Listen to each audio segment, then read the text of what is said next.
4. Síntese da sabedoria apocalíptica. Todas as peculiaridades ou todos os pormenores doutrinários derivam de verdade-chave, das verdades matrizes ou fundamentais. Como doutrina do caminho, transmitida e não forjada pelo verbo exemplar, tem fundamento na lei de Deus, na significação do verbo modelo e no derrame de dons do Espírito Santo, carismas ou mediunidades sobre toda a carne.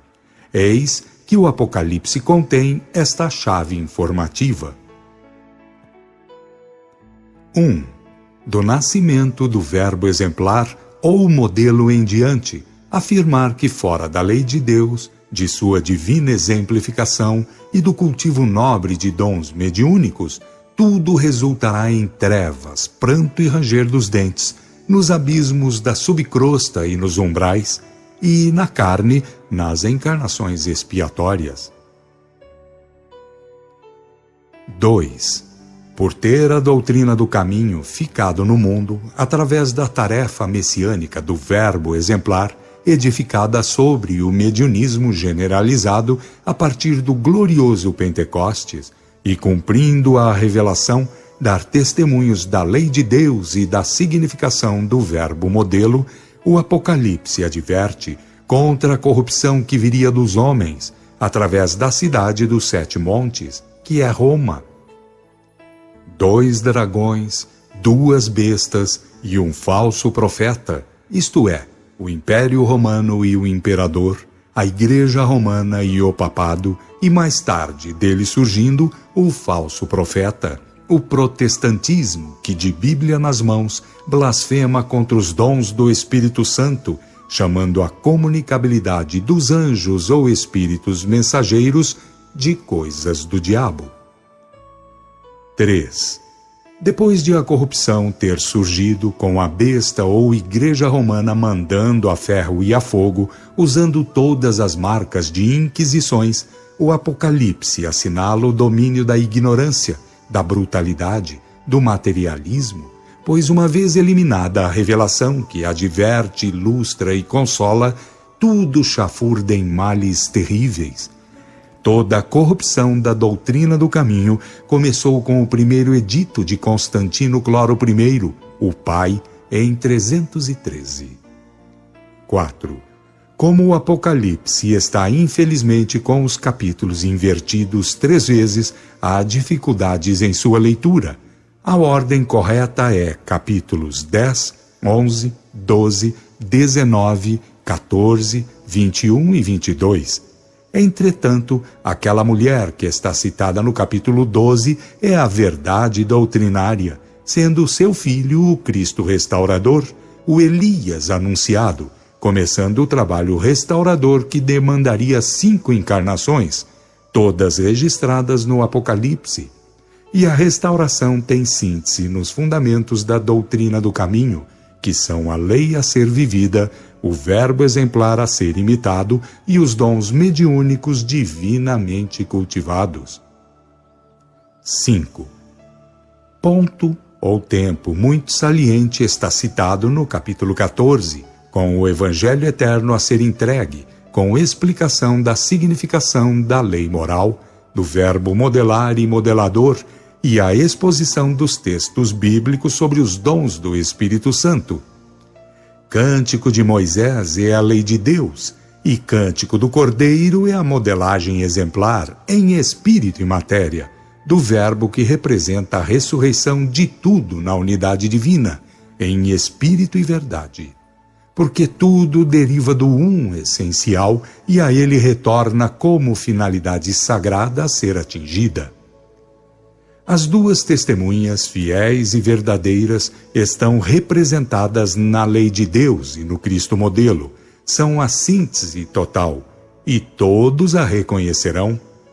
Tanto Moisés como Jesus tiveram os anjos, espíritos ou almas, subindo e descendo sobre eles, para os devidos testemunhos da imortalidade e comunicabilidade dos espíritos, etc.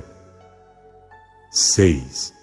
O Cavaleiro Branco e alguns outros anjos poderosos são encarnações do Cristo restaurador, ficando bem saliente, como está citado no capítulo 19, aquele semelhante ao Filho do Homem, que guiará com vara de ferro ou mais rigor disciplinar, em virtude dos progressos em geral, ou de quem vier a merecer a terra dos futuros ciclos evolutivos.